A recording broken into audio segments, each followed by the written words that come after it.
Good morning all of you. NCERT 12th class physics chapter 3rd current electricity topic है why potentiometer is preferred over the voltmeter to measure the EMF of the cell.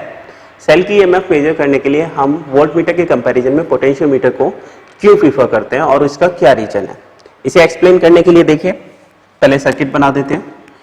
ये है external resistance, ये की, ये cell, इस type से,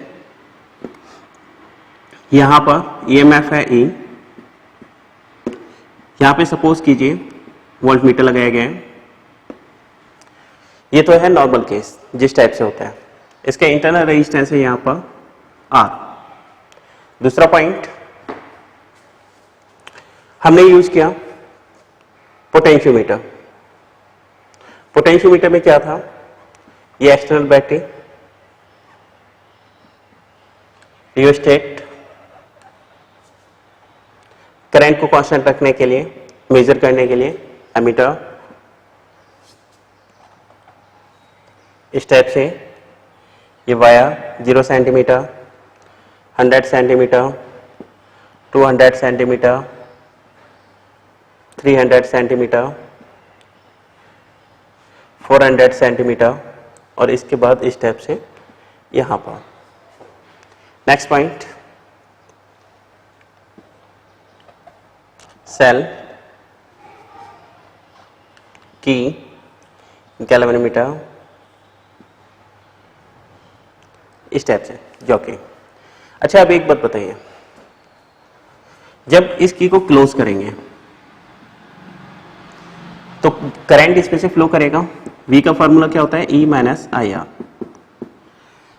अब ये बताइए जब वोल्ट मीटर रीड करेगा तो इस वैल्यू को रीड कर रहा है, जो EMF था उसमें से IR के बराबर वैल्यू माइनस हो जाएगी, जिसका मतलब क्या है, जिसका मतलब ये है EMF V के बराबर नहीं आ पाएगा, जिसका मतलब है ये जो वोल्ट मीटर है एक्चुअल में जो EMF होता है उसे मेजर नहीं कर पाएगा, उससे स्लाइटली लेस वैल्यू को मेजर करेगा। इसीलिए पहला पॉइंट आता है कि हम वोल्ट मीटर को प्रीफर नहीं करते EMF को मेजर करने के लिए। अब आता है बेनिफिट किसके, पोटेंशियोमीटर के। ये है पोटेंशियोमीटर, पोटेंशियोमीटर। अब पोटेंशियोमीटर में ये बताइए पोटेंशियोमीटर के अंदर क्या होता है। पोटेंशियोमीटर के अंदर आपको ये ध्यान रखना है, इस की को क्लोज करने के बाद हम बैलेंस पॉइंट फाइंड आउट करते हैं। बैलेंस पॉइंट फाइंड आउट करते हैं तो गैल्वेनोमीटर में से कोई करंट फ्लो नहीं हो रहा है। गैल्वेनोमीटर में से कोई करंट फ्लो नहीं हो रहा है तो इसका मतलब ये सर्किट है ओपन। सर्किट ओपन है तो सिंपल सा है, E इक्वल टू IR होता है, E equal to I, R का फॉर्मूला क्या होता है, rho L by A।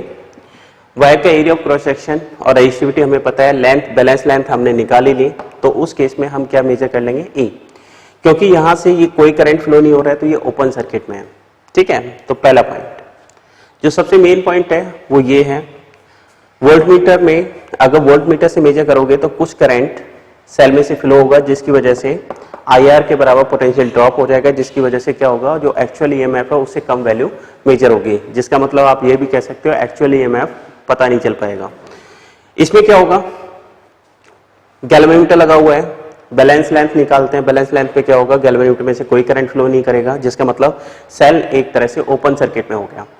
Open circuit में है तो क्या हो गया, उस केस में EMF मेजर होगा, सेल के इंटरनल रेजिस्टेंस का कोई इफेक्ट नहीं पड़ेगा।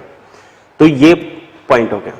ठीक है, दूसरा पॉइंट इसमें आप ये भी कह सकते हो, ये जो बैलेंस पॉइंट वाला कॉन्सेप्ट लगाया है तो ये नल मेथड होता है। इसमें कौन सा मेथड यूज किया जाता है, नल पॉइंट मेथड, जिसका मतलब है गैल्वेनोमीटर में से कोई करंट फ्लो नहीं करना और EMF मतलब सेल ओपन सर्किट में जैसे होता है उसी टाइप से यहाँ पर बिहेव करता है। तो ये दो डिफरेंस है जो आपको याद रखना है कि पोटेंशियोमीटर को क्यों ज्यादा प्रीफर किया जाता है सेल की EMF मेजर करने के लिए in comparison of voltmeter. Thank you.